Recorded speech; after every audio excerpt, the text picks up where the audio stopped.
प्रताप सिंह जी, बिहार से। राधे राधे महाराज जी।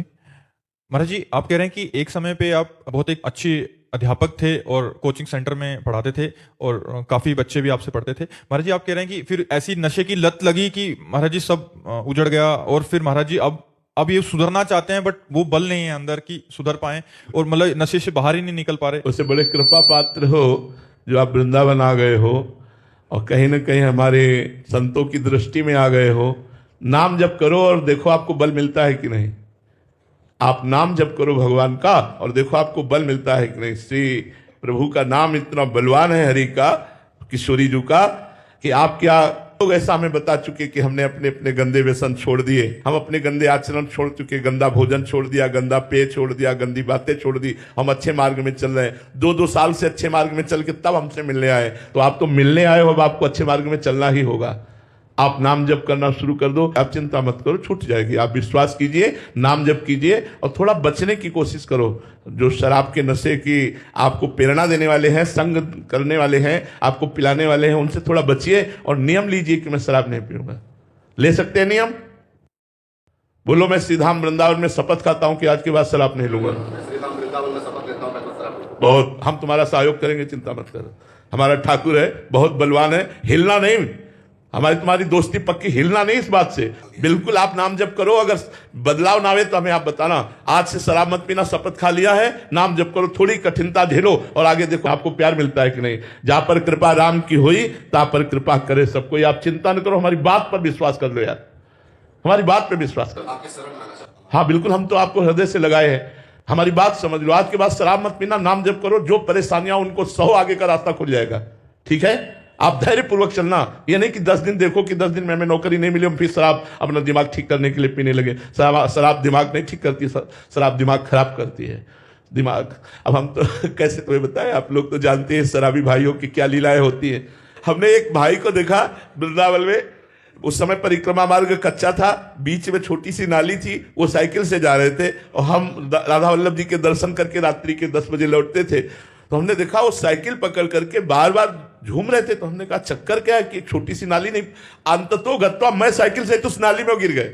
जब उनके नजदीक आए तो उनका भाई तुम्हें चक्कर आ गया क्या? तो जब उनकी भाषा निकली और उनकी गंध आई तो हमका भाई ये शराब पिए, उनको उठा के खड़ा किया। हमका भाई थोड़ा तो समझ यार, अगर तू 1500 रुपए का फल फूल लेकर घर जाता तो बच्चे तुझे प्यार करते, तो शराब पी करके नालियों में गिर रहा है, क्या तेरी हालत है। ए भाई, शराब से ना स्वास्थ्य ठीक रहता है ना बुद्धि ठीक रहती है। लोग कहते हैं रिलैक्स, यार अगर शराब से रिलैक्स होता तो सब रिलैक्स हो जाते। रिलैक्स भगवान के चरणारविंद से होगा। सच्ची कहते हैं, हर कष्ट की दवा, हर बाधा की निवृत्ति, हर उन्नति की प्राप्ति का स्वरूप राधा राधा राधा। मान लो मेरी बात, अगर मान लोगे तो जान जाओगे, जान जाओगे तो निहाल हो जाओगे, और ना मानोगे तो फिर भोगना ही पड़ेगा। इसलिए सबसे प्रार्थना है, पशुओं का मांस मत खाओ, शराब मत पियो।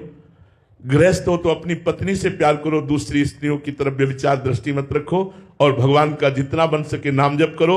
और जो भी तुम्हें कर्तव्य मिला हो, अपने कर्तव्य को ईमानदारी से राष्ट्र सेवा के लिए समर्पित करो। एक किसान भी राष्ट्र सेवक है, एक व्यापारी भी राष्ट्र सेवक है, एक आर्मी का जवान भी राष्ट्र सेवक, क्योंकि सब मिलकर के हम अपने राष्ट्र को समृद्ध, सुख और शांति युक्त बनाएं। इसलिए हम गंदे आचरणों को छोड़ें, गंदे व्यवहार को छोड़ें, तो हमारा राष्ट्र धर्मयुक्त है। भारत एक धर्मयुक्त शांति प्रधान देश है। यहाँ ये सब गंदी बातें नहीं, यहाँ तो बहुत एक दूसरे को प्राण देकर सुख देने वाले लोग हुए हैं। हम दूसरों के प्राण हरण कर रहे हैं अपने सुख के लिए, व्यभिचार आदि करके। इसलिए गंदी बातें छोड़ो, खूब नाम जप करो। राज बंसल जी, माउंट आबू से। राधे राधे महाराज जी।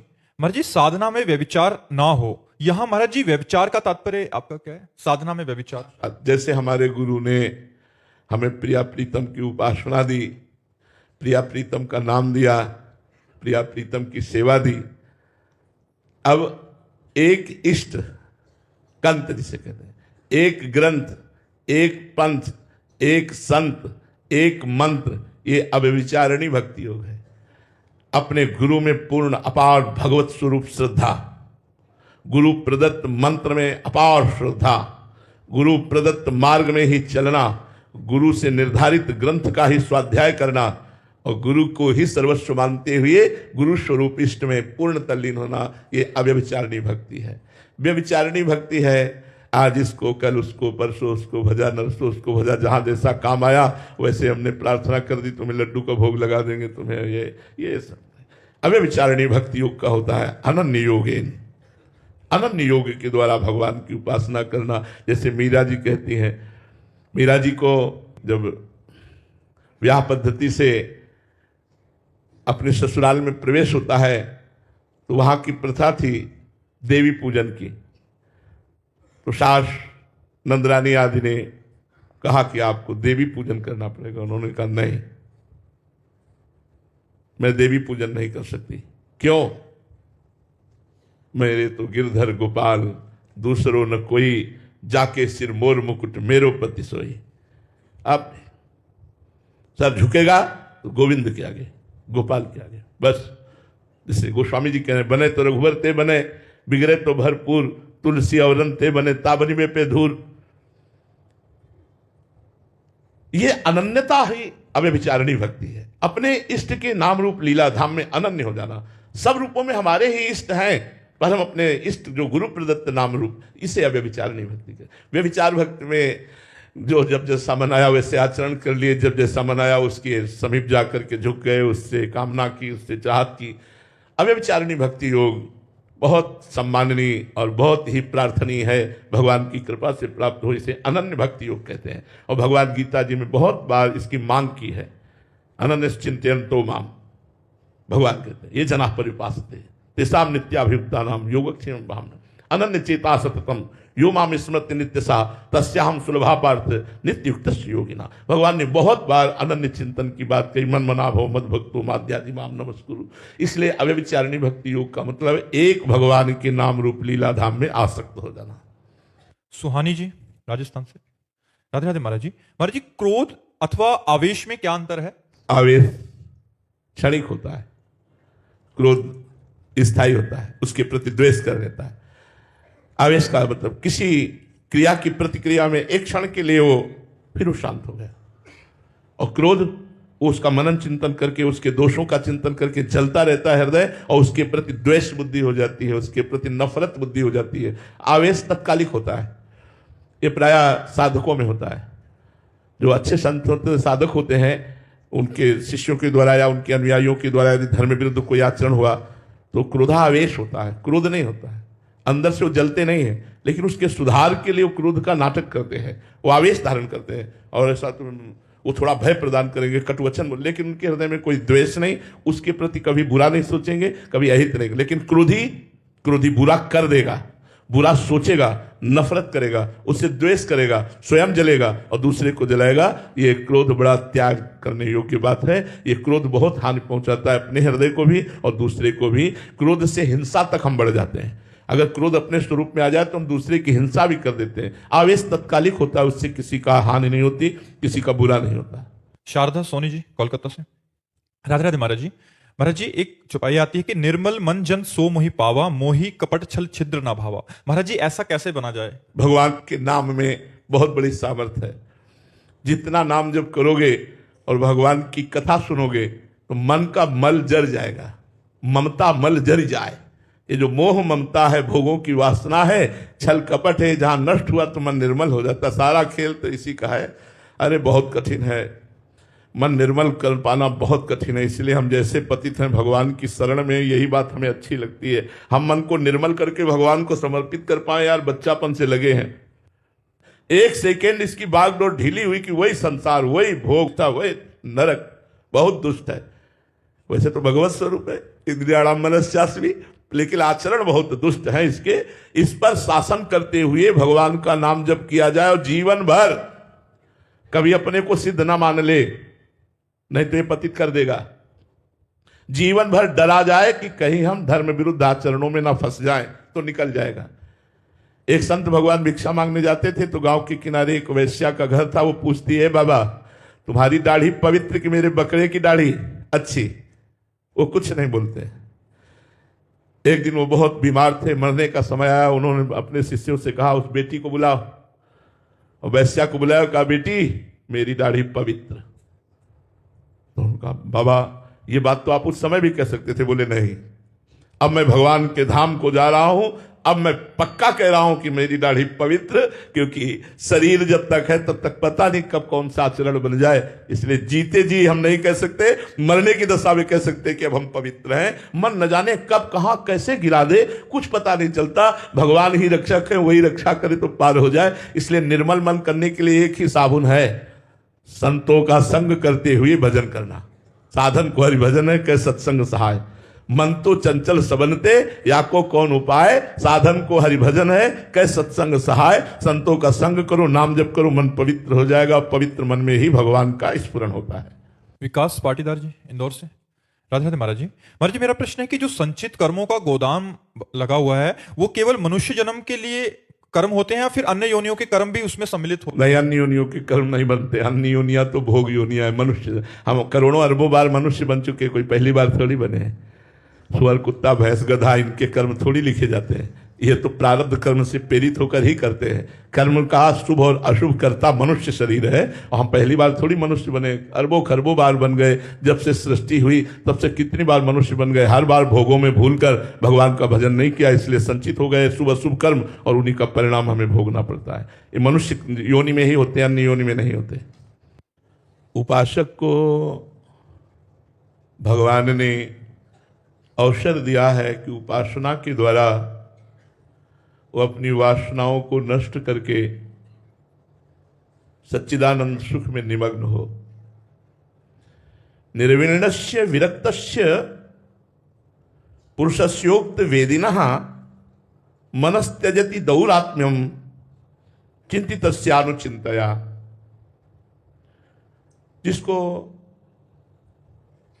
भगवान की कृपा से भोगों में सुख नहीं लगता, बड़ा वो कृपा पात्र है। जिसे इंद्रियों के भोगों से उदासीनता हो रही है, नहीं चाहिए। जनेन्द्रीय सुख, रसेंद्रीय सुख, शब्द स्पर्श रूप रसगंध आदि, ये भगवत कृपा पात्र का लक्षण है। जिसको सांसारिक भोगों से अरुचि हो गई है।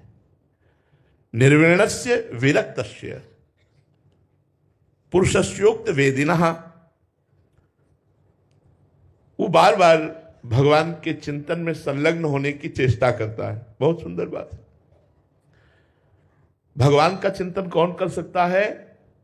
जो भोगों से उदासीन हो रहा है, विरक्त हो रहा है। नहीं तो भक्ति का नाटक होता है, दंभ होता है, पाखंड होता है, भक्ति शुद्ध नहीं हो पाती। बिन विवेक वैराग्य भक्ति बिन सत्य न एको मानो, भगवत विमुख कपट चतुराई सो पाखंड नहीं जानो, भगवत ऋषि जी महाराज कहते हैं। जब तक हमारे चित्त का अपहरण रुपये ने कर लिया, भोगों ने कर लिया, भोग संग्रह में हमारी वृत्ति लगी है, मान प्रतिष्ठा की चाह है, तब तक उसे भगवत चिंतन एक तार नहीं होता है। जिसका भोगैश्वर्य रखता नाम, जो अपहृत कर दिया भोगों ने चित्त को, भोगैसक्त प्रसक्ता नाम, जो भोगों में आसक्त चित्त है, उनकी चित्तवृत्ति भगवान में कैसे लगे? तयापहृत चेत साम व्यवसायत्मिका बुद्धि समाधो न विधीयते। जिनके चित्त का अपहरण भोग और संग्रह ने कर लिया, वो व्यवसायत्मिका बुद्धि भगवान में नहीं लगती, समाधि में नहीं लगती। इसलिए बड़े कृपा पात्र हैं जिनको संसार के भोगों में दुख प्रतीत हो रहा है। सच्ची बात मानिए, कौन सा ऐसा भोग है जिसमें आप सुख प्रतीत करते हैं? केवल बुद्धि भ्रष्ट हो गई है इसलिए ऐसा लगता है। क्या मलमूत्र के द्वार सुख का स्वरूप है? क्या हाड़ मांस का शरीर सुख का स्वरूप है? क्या जो हम अन्न पा लेते 6 घंटे में दुर्गंध युक्त तो मल बन जाता है, वो सुख का स्वरूप है? क्या ये मरण धर्मा शरीर का राग हमें सुख प्रदान करेगा? क्या ये मान प्रतिष्ठा हमें सुख प्रदान करेगी? बड़े बड़े चक्रवर्ती सम्राट हो गए, कागजों में लिखा रखा है, इतिहास में लिखा रखा है, कौन जानता है? यदि आत्मस्वरूप को आप प्राप्त नहीं हुए अपने, यदि भगवत प्रेम नहीं प्राप्त हुआ, तो मनुष्य जीवन का कोई लाभ नहीं मिला। मनुष्य जीवन का लाभ निर्विण्णस्य विरक्तस्य पुरुषस्योक्त वेदिनः मनस्त्यजति दौरात्म्यम चिंतितस्यानुचिंतया। मन से भोगों का चिंतन त्याग दे और सदैव अपने आत्मस्वरूप भगवान के चिंतन में निमग्न रहे। शरीर में जब तक आत्मबुद्धि है, शरीर में जब तक मैं बुद्धि है, तब तक परमार्थ में हम ठीक से नहीं चल पाते, क्योंकि मना कष्टान इंद्रियाणि प्रकृतिस्थानि कर्षति। मन और 5 ज्ञानेंद्रियां भोगों में ही ले जाती है। भारी समस्या भोग है, भारी समस्या भोग है। हम कर्ता और भोक्ता भाव से ही दुर्गति को प्राप्त होते चले गए। भगवान ने हमें मनुष्य जीवन दिया, सत्संग दिया, ऐसा अवसर दिया। अब हम सावधान हो जाएं। शरीर में आत्मबुद्धि का त्याग करके भोगों में सुख नहीं है, ऐसा दृढ़ निश्चय करके अपनी एक एक वृत्ति के द्वारा श्री भगवान का चिंतन करें। गुरुदेव की शरण में जाकर उनके द्वारा बताए हुए नाम मंत्र का, उपासना का, स्वरूप का चिंतन करें। यदि कुर्यात् प्रमादेन योगी कर्म विगर्हितम योगे नैव दहे दंगो नान्यत तत्र कदाचन। मार्ग में चलते हुए समस्त भोगों का त्याग करके गुरु की शरण में होकर नाम जप कर रहे हैं, मंत्र जप कर रहे हैं, उपासना कर रहे हैं, लेकिन हमारा गलत संग हो गया। यदि कुर्यात् प्रमादेन, प्रमादेन माने जो नहीं करना चाहिए वो कर बैठे और जो करना चाहिए उसे त्याग दिया। प्रमादवश यदि हमसे गंदा कर्म बन गया, बन जाएगा, कुसंग हो जाएगा तो बन जाएगा। यदि कुर्यात् प्रमादेन योगी कर्म विगर्हितम, यदि उपासक से, योगी से, वैसे तो ऐसे कर्म नहीं बनते पर कुसंग से बन जाते हैं। यदि कुसंग वशात प्रमादवश ऐसा पाप बन जाए, अपराध बन जाए, गलती बन जाए, तो योगी नहीं दहे दंग हो, उसे कोई और पाप प्रायश्चित करने का उपाय नहीं करना चाहिए। नान्यत तत्र कदाचन, यानी कि हम चलो तीर्थयाटन करते हैं, या जिस साधन में लगा उसी साधन में लगा रहे, जिस साधन में लगा है उसी साधन में लगा रहे। वो साधन उसके सारे पाप और पाप वासना, पाप प्रवृत्ति दोनों को भस्म कर देगा। तीर्थयाटन, चंद्रायण व्रत आदि तो पाप को नष्ट करते, लेकिन पाप की प्रवृत्ति को नहीं। लेकिन भगवान नाम जप, मंत्र जप, गुरु प्रदत्त आराधना, ये पाप को भी भस्म कर देगी और पाप प्रवृत्ति को भी भस्म कर देगी। इसलिए जात श्रद्धो मत कथासु निर्विण्णः सर्व कर्मसु वेद दुखात्मकान कामान परित्यागेप्यनीश्वरः ततो भजेत माम प्रीतः श्रद्धालु दृढ़ निश्चयः जुष्माणाश्च तान कामान दुखोदर कांश्च गर्हयन्। कह रहे कि जब साधक के अंदर विरक्ति बढ़ती है उसे सांसारिक कर्म रुचिकर नहीं लगते, उसको मन एकांत की तरफ भागता है। मैं एकांत में निरंतर भगवान का चिंतन करूं, भगवान की परम प्रिय कथाओं को श्रवण करूं, शास्त्रीय सिद्धांतों को श्रवण करूं, अपने मन और इंद्रियों पर विजय प्राप्त करूं, ऐसी उसकी लालसा होती है। पर भोग वासनाओं की परत जमा है यहां। अभ्यास बड़ा समझने का प्रसंग है। हम यद्यपि नहीं करना चाहते, हम परमार्थ पे ठीक से चलना चाहते हैं, पर हमारी भोग दुर्वासना मम सदा परिकर्षयन्ति, पूर्व जन्म के गंदे अभ्यास, पूर्व का गंदा अभ्यास हमारे मन में बैठा हुआ है। तो कह रहे हैं अगर भोगों में गिर गए हो तो डरो मत, भोग लो, लेकिन अंदर से अपनी निंदा करो, अपनी घृणा करो, धिक्कार है मुझको, भगवान के मार्ग का पथिक होकर कहां गिर गया, कहां गिर गया। अपनी निंदा करो, अपने को धिक्कार करो। उसे चाहिए कि उन भोगों को भोग ले, परंतु दुखद समझकर, अपराध समझकर, गलती समझकर अपने को बार बार जलाए, प्रायश्चित करे, अपना दुर्भाग्य मनावे। मेरा दुर्भाग्य भगवान का भजन छोड़कर भोगों की प्रीता। साथ ही इससे छुटकारा पाने के लिए मेरा आश्रय ले और दृढ़ निश्चय करे कि अब दोबारा गलती नहीं होगी। प्रोक्तेन भक्ति योगेन भजतो मां सकृन मुने कामा हृदया नश्यन्ति सर्वे मयि हृदय स्थिते। फिर मैं क्या करता हूं, मैं स्वयं उसके हृदय में जाके बैठ जाता हूं, प्रकाशित हो जाता हूं। जो साधक गिर गया, भ्रष्ट हो गया, बड़ा दुखी है, भगवान से प्रार्थना करता है, तो प्रोक्तेन भक्ति योगेन, चूंकि वो मेरे भक्ति योग में लगा हुआ है और वो मेरा भजन करना चाहता है, भजन करता है, लेकिन भजन में विक्षेप पड़ गया, भोग, वो गिर गया, कुसंग वसात पतित हो गया।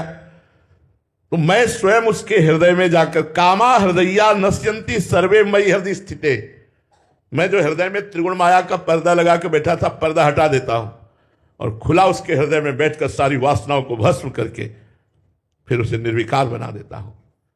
यहां हमको शिक्षा मिलती है, एक तो हमें कुसंग नहीं करना चाहिए। यदि कुसंग वसात हम पतित हो जाते हैं, हम गिर जाते हैं, हम किसी भोगों में गिर जाते हैं, तो हमें निराश नहीं होना। भगवान का आश्रय लेकर और दृढ़ निश्चय करके अब लो नसानी अब ना नसइयो फिर शुरू करो, तो तुम्हारे हृदय में भगवान विराजमान होकर तुम्हें सद्गति प्रदान करेंगे, तुम्हें सद्बुद्धि प्रदान करेंगे, तुम्हें ज्ञान प्रदान करेंगे। इस मार्ग के पथिक को अगर 1000 बार गिर जाए तो भी निराश नहीं होना चाहिए। कई साधक निराश होकर के परमार्थ ही छोड़ देते हैं, भगवत मार्ग ही छोड़ देते हैं कि अब हमसे नहीं चला जाएगा। लेकिन यहां आत्मबल दिया जाता है कि यदि आप गिर जाते हो तो कोई बात नहीं है, आप भगवान का पुनः आश्रय लीजिए और भजन के प्रभाव से समस्त पाप और वासना का नाश करके भगवान को जागृत कीजिए और भगवत प्राप्ति कीजिए। मनुष्य जीवन का परम लक्ष्य भगवत प्राप्ति। हरिवल्लभ दास जी महाराज, राधे राधे महाराज जी। महाराज जी, प्रभु तो करुणा निधान है, फिर सभी को जीव मात्र को मोक्ष देकर नरक यातना से क्यों नहीं बचा लेते सभी को? देखो, बहुत सूक्ष्मता की हम बात कहते हैं। कोई दूसरा हो तो करुणा करके बचा ले, जब आप ही हैं तो आप ही खेल खेलने वाले हैं, आप ही खिलाड़ी हैं और आप ही दंड देने वाले हैं और आप ही दंड भोगने वाले हैं।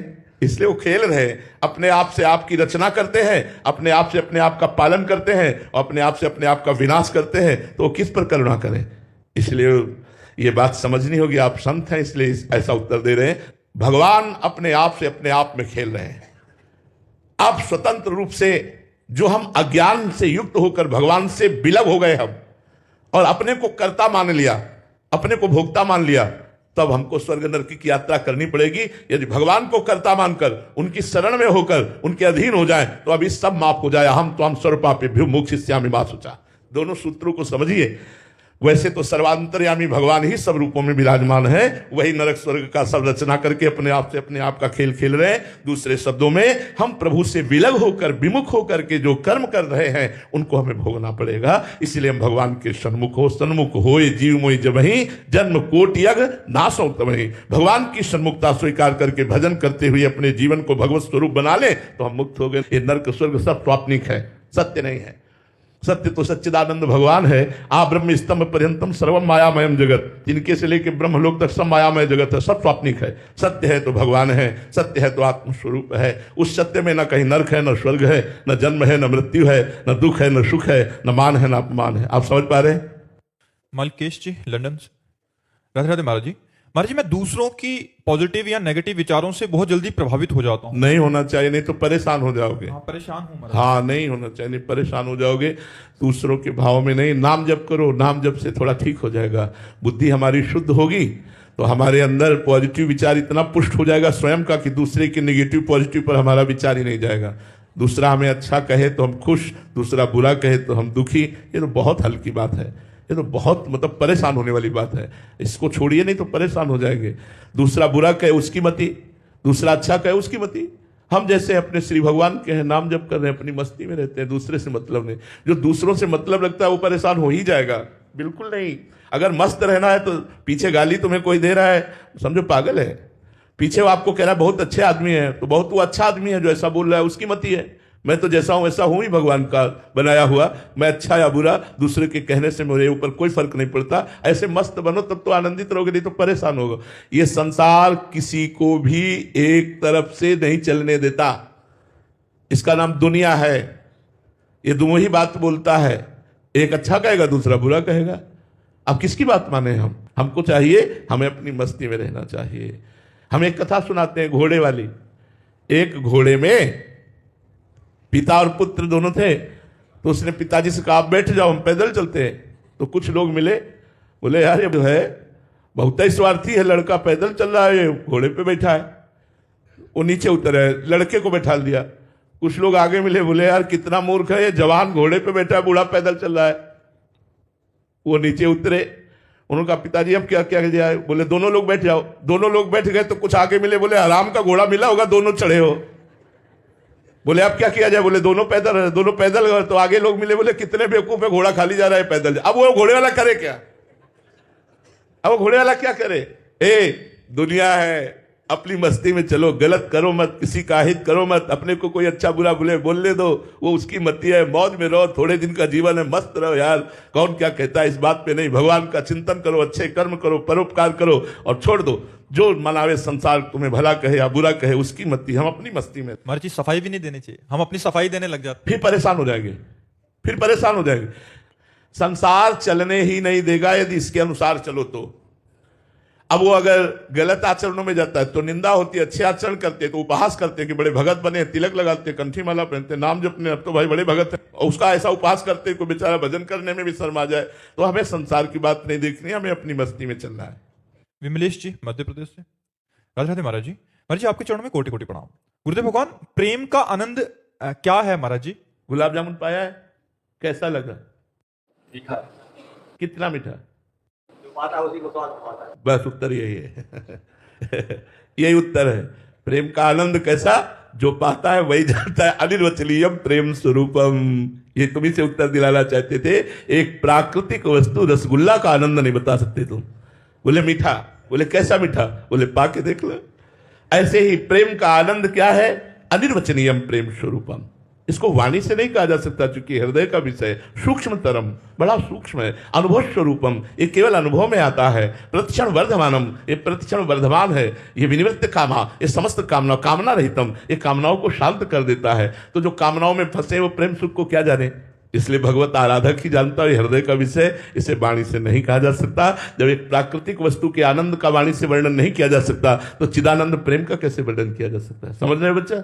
उसकी प्राप्ति का सूत्र। हाँ, प्रेम का यही बताने के लिए तो संत जन अपना जीवन धारण किए हुए हैं। प्रेम मूल यह नाम है, प्रेमी रसिक जपत यह नाम, प्रेम मगन निज बन विश्राम श्री हरिवंश जहाँ है। जो निरंतर नाम जप करता है, गंदे आचरणों का त्याग करता है, भगवत शास्त्रों का स्वाध्याय करता है, भगवत प्रेमी संतों के चरित्र पढ़ता है, भगवत प्रेमी संतों का संग करता है, उसके हृदय में प्रेम का स्फुरण हो जाता है। दूसरे शब्दों में, शांतिरव्यर्थ कालत्वम विरक्तिर्मान शून्यता, आशा बंधा समुत्कंठा नाम गाने सदा रुचि, आसक्ति तद गुणाख्याने प्रीति तद वस्ति स्थले। अगर ये लक्षण है तो प्रेम का प्रादुर्भाव हो जाएगा। शांतिर, तुम्हें कोई सताए तुम शांत रहो, विचलित मत हो, उद्वेग को प्राप्त मत हो, क्रोधित मत हो, प्रतिक्रिया नहीं आनी चाहिए आपके हृदय में। प्रेम प्राप्ति करना है तो सबसे पहला सूत्र लिखा, शांति। जो आपका बुरा करे उसका भी आप भला करो। आपके अंदर उद्वेग नहीं आना चाहिए, क्रोध नहीं आना चाहिए, प्रतिक्रिया नहीं होनी चाहिए, उसकी क्रिया की प्रतिक्रिया नहीं होनी चाहिए। शांति, अव्यर्थ कालत्व। दूसरा, एक भी मिनट तुम्हारा समय भगवान से बिलग नहीं जाना चाहिए, कबहू काल वृथा नहीं जाए। अव्यर्थ कालत्व। अब अपने समय को देखिए, एक भी मिनट भगवान के चिंतन से हमारा चित्त अलग ना जाए। हम अपनी दिनचर्या ऐसी बनावें, ऐसे कार्य बनावें जिनमें हम भगवान का चिंतन करते हुए अपने कर्म को करें, चाहे वो व्यापार हो, नौकरी हो, किसानी हो, कोई भी कार्य हो। विरक्ति, अधर्म युक्त भोगों से वैराग्य धारण करना। समस्त भोगों से वैराग्य धारण करना ये निवृत्ति मार्ग है, लेकिन अधर्म युक्त भोगों का त्याग कर धर्म युक्त भोगों को भोगते हुए भगवान के मार्ग में चलना एक गृहस्थ मार्ग है। विरक्ति, मान शून्यता, किसी से भी मान चाहने की इच्छा ना हो। कोई मान दे भी तो बुरा लगना चाहिए। जैसे कोई हमें विष दे तो बुरा लगेगा ना, तो सम्मानम कल्याति घोर गर्णम नीचापमानम सुधा। सम्मान को विष के समान समझे और नीच पुरुषों द्वारा किया हुआ अपमान अमृत के समान समझे। सम्मान का त्यागी ही भगवत मार्ग में आगे बढ़ता है। यद्यपि भगवत मार्ग में इसकी बहुतायत रहती है, लोग सम्मान देते हैं साधु मानकर, भक्त मानकर, लेकिन जो सम्मान को ग्रहण कर लिया वो पतित हो जाता है। इसलिए सम्मान को स्वीकार नहीं करना चाहिए। अंदर से सब ही मान प्रद आप अमानी, सबको सम्मान प्रदान करे, स्वयं सम्मान रहित रहे। मान शून्यता, आशा बंधा, ये दृढ़ आशा हो जाए कि इसी जन्म में मुझे भगवान की प्राप्ति होगी। गुरु कृपा से, भगवान की कृपा से, संतों की कृपा से मेरा आखिरी जन्म है, इस जन्म में मुझे भगवान की प्राप्ति होगी, ऐसी आशा बंधा। समुत्कंठा, हर समय उत्साह बना रहे, नाम गाने सदा रुचि, भगवान के नाम और गुणगान करने में एक उत्साह बना रहे। मतलब ऐसा नशा चढ़ जाए कि लोग तुमसे बचने लगे, कि खड़े हो जाओगे तो ही भगवत चर्चा शुरू कर देगा ये। अगर इसके पास खड़े हो गए तो भगवत चर्चा शुरू कर देगा ये। लोग बचने लगे कि इससे बचो नहीं तो ये भगवत चर्चा शुरू कर देगा। अगर हम चुप रहे तो वो अपनी शुरू कर देगा, वो शुरू कर दिया तो ठीक नहीं है, इसलिए हम शुरू करें। बोधयंता परस्परम कथयंति च माम नित्यम तुष्यंति च रमंति च, भगवान कह रहे। तो समुत्कंठा नाम गाने सदा रुचि, उत्कंठा पूर्वक भगवान की चर्चा करना, भगवान का नाम गुणगान करना। आसक्ति तद गुणाख्याने, भगवान की चर्चा सुनने और कहने में आसक्ति होनी चाहिए। जैसे कामी पुरुष को कामिनी की चर्चा होते एकदम पूरी श्रवणेंद्री उसी में लगा देगा, मोबाइल से गंदी बात देखनी पूरी नेत्रेंद्री उसी में लगा देगा। कामी ही नारी प्यारी जी में लोभी जी में प्रिय दाम, तिम रघुनाथ निरंतर प्रिय लागो मोहि राम। ऐसे हम भगवान के चरित्र, भगवान की लीला कथा सुनने और गाने में आसक्त होना चाहिए, एकदम चित्त लगा। एकटक प्रवक्ता की मुख की तरफ देख रहे हैं, एक एक शब्द का पान कर रहे हैं। आसक्ति गुणाख्याने, भगवान की चर्चा करना और भगवान की चर्चा सुना। प्रीति वसति स्थले, भगवान के लीला स्थलियों में अपार प्रीति हो। वृंदावन हमारा प्राण है, ब्रज हमारा प्राण है। हमारे भगवान ने यहाँ ये लीला की, यहाँ ये लीला की, यहाँ जिसके अंदर ये लक्षण है तो भाव का अंकुरण हो जाएगा और वो प्रीति के रूप में बदल जाएगा। निरंतर नाम जप करो, संतों का संग करो, भक्तों के चरित्र पढ़ो, भोजन को भगवान को अर्पित करके पाओ, प्रसादी पाओ, तो बुद्धि शुद्ध हो जाएगी और भजन की तरफ बढ़ेगी। और भजन से ही प्रेम होता है, भजन नसेनी प्रेम की। जितना अधिक भजन करोगे उतने आत्म प्रेम बढ़ेगा, उतनी भगवत प्रेम बढ़ेगा।